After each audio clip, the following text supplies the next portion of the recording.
गजाननं भूतगणाधिसेवितं कपेत्तजम्बूफलचारुभक्षणम् उमासुतं शोकविनाशकारकं नमामि विघ्नेश्वरपादपङ्कजम्।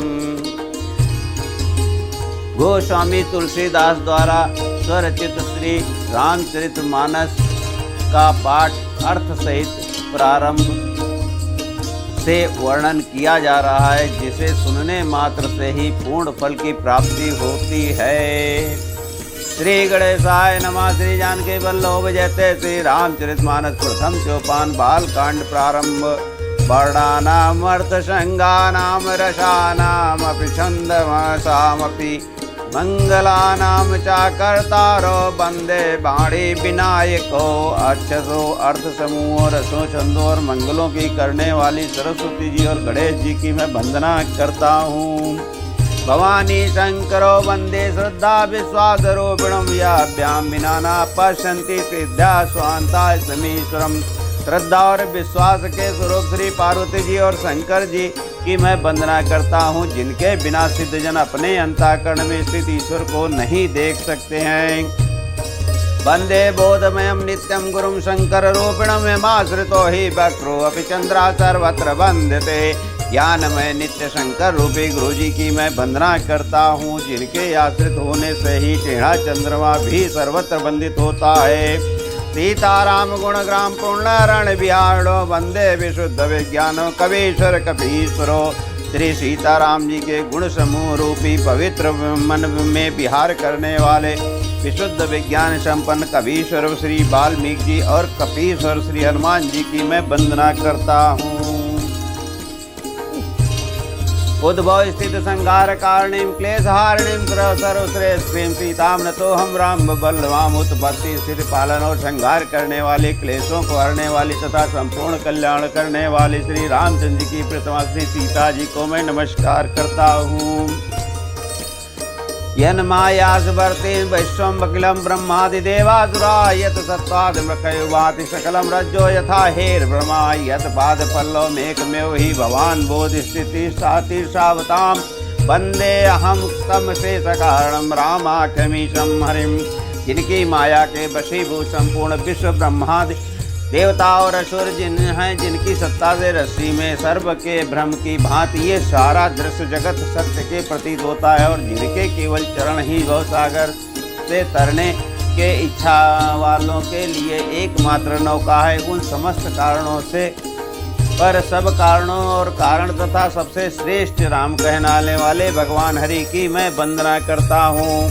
नाना पुराण निगमागम सम्मतम यद रामायणे निगदितम क्वचिदंतो अपि स्वांता सुखाय तुलसी रघुनाथ गाथा भाषा निमंदमति मंजुलमापनोति। अनेक वेद पुराण एवं तंत्र शास्त्र से सम्मत तथा जो रामायण में वर्णित है और कुछ अन्यत्र से भी उपलब्ध श्री रघुनाथ जी की कथा को तुलसीदास अपने अंतःकरण के सुख के लिए अत्यंत मनोहर भाषा रचना में विस्तृत करता है।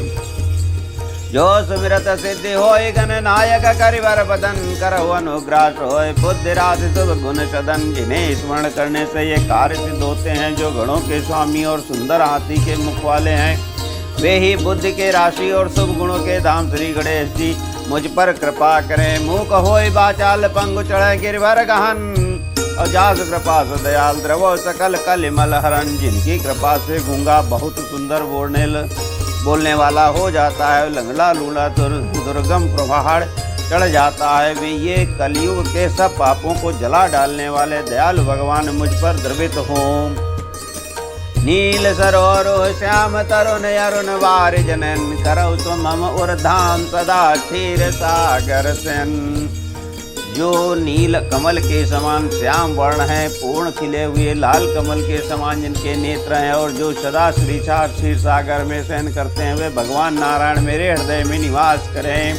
कुंद इंदु समदेह उमा रमन करुणायन जाहि दीन परने करो कृपा मर्दन में। जिनका कुंदन के पुष्प और चंद्रमा के समान गौर शरीर है, तो पार्वती जी के प्रीतम और दया के धाम है, और जिनका दीनों का स्नेह है, वे कामदेव का मर्दन करने वाले शंकर जी मुझ पर कृपा करें। बंदो गुरुपद कंज कृपा सिंधु नर रूप हरे महामोह तम पुंज तासु बचन करि कर निकर रवि कर निकर। मैं उन गुरु महाराज के चरण कमल की वंदना करता हूँ जो कृपा के समुद्र और रूह नर रूप के श्री हरि ही हैं और जिनके वचन महामोह रूपी घने अंधकार के नाश करने वाले सूर्य किरणों के समूह हैं।